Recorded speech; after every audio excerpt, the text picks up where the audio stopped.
Pakistan बमुकाबला south Africa के दरमियान होने वाले पहले टी20 मैच के लिए पाकिस्तान टीम की प्लेइंग 11 सामने आ चुकी है। तो प्लेइंग 11 क्या होगी पहले टी20 मैच के लिए साउथ अफ्रीका के खिलाफ, तो आइए आपको इस वीडियो में मुकम्मल डिटेल आप लोगों को इस वीडियो में बताएंगे।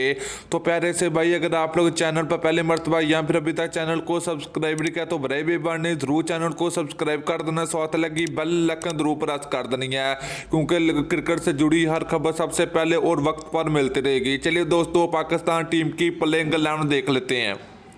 पहले नंबर की बात करें तो कप्तान बाबर आजम की वापसी होगी। उसके अलावा दूसरे नंबर की बात करें तो दूसरे ओपनर बल्लेबाज होंगे शर्जील खान। तीसरे नंबर की बात करें तो पाकिस्तान टीम के प्रोफेसर मोहम्मद फैज होंगे। नंबर 4 की बात करें तो पाकिस्तान क्रिकेट टीम के न्यू टैलेंटेड खिलाड़ी हैदर अली होंगे। नंबर 5 की बात करें तो पाकिस्तान क्रिकेट टीम के विकेट कीपर सरफराज अहमद की वापसी होगी। नंबर 6 की बात करें तो पाकिस्तान क्रिकेट टीम के ऑलराउंडर खुशदिल शाह होंगे।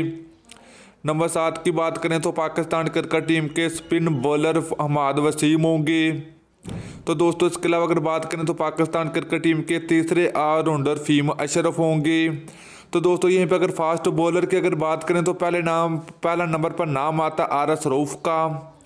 इसके अलावा दूसरे फास्ट बॉलर की अगर बात करें तो वो होंगे पाकिस्तान क्रिकेट टीम के फास्ट बॉलर वहाब रियाज।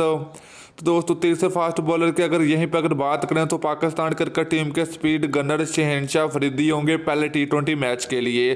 तो दोस्तों, ये थी पाकिस्तान क्रिकेट टीम की पहले टी20 मैच के लिए प्लेइंग 11, जो कि पाकिस्तान और साउथ अफ्रीका के दरमियान 3 टी20 मैच भी पाकिस्तान में खेले जाएंगे।